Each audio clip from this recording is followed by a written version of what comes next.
All right, Hafaday, and welcome back to KUM News Extra. The organization Rainbows for All Children is a very worthwhile organization here in the island community. They provide a very worthwhile service, helping at-risk children stay clear of very dangerous behavior and providing counseling services and rehabilitative services to some degree for them. So talking more about this subject right now, I'm very pleased to introduce to our Harmon studios on the left, we have Rainbows coordinator and facilitator Jennifer Flores. Hafaday and welcome. Hello. And Sonia Blas, she is an alumni.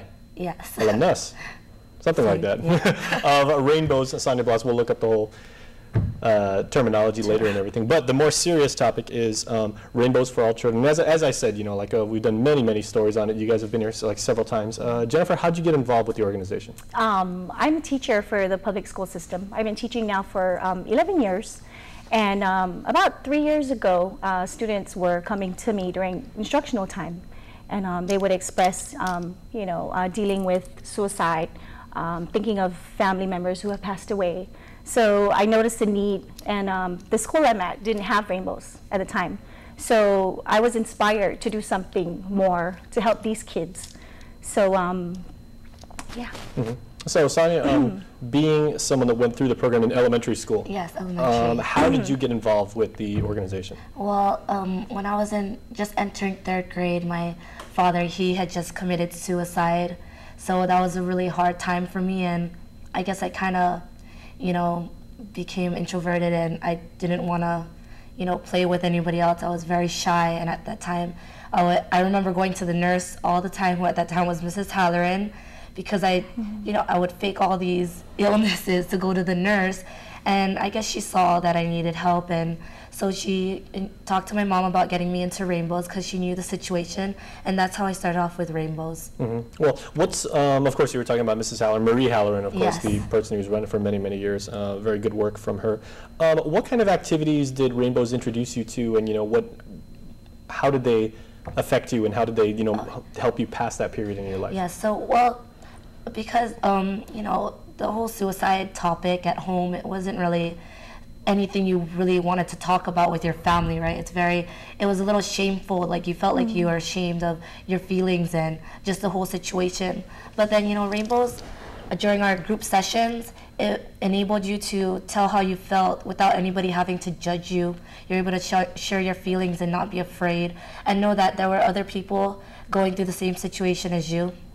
Yeah, there was those, and then those are our group sessions, and then also at the time we called them the wrap-up sessions. At the end of the year, all the Rainbows kids would get together, and we'd do so much fun activities, and you know, that just celebrated the child, you know, as a whole.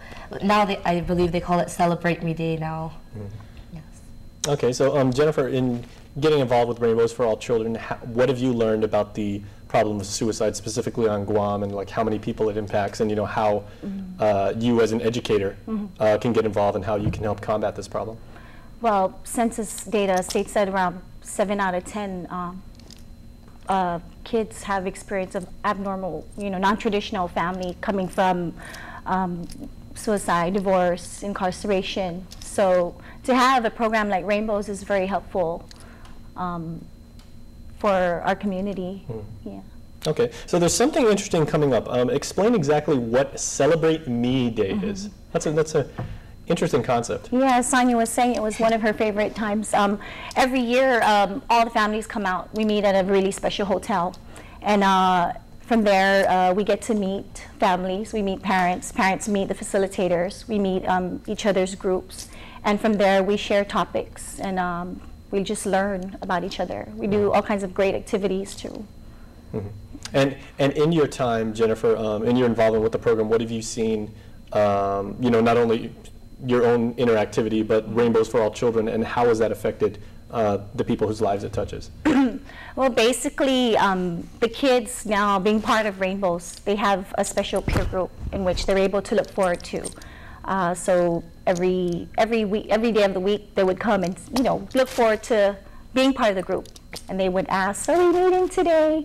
Are we meeting today? It's a great place for them to meet with peers like them, where they can share what's going on inside their family, or they can share what's bothering them that they're not able to express anywhere else but in the group.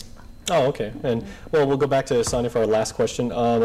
Obviously, Rainbows helped you through, as I said, yeah. like a very rough time. So I'm assuming that you would recommend Rainbows for All Children to other people. I would recommend it for any child who's suffering any kind of loss, because you know, right now I'm a first-year teacher, and even to now I can see the signs of students who are, you know, they want to express themselves, but they just don't know how. So I would really recommend it for all the children who are suffering losses on our island.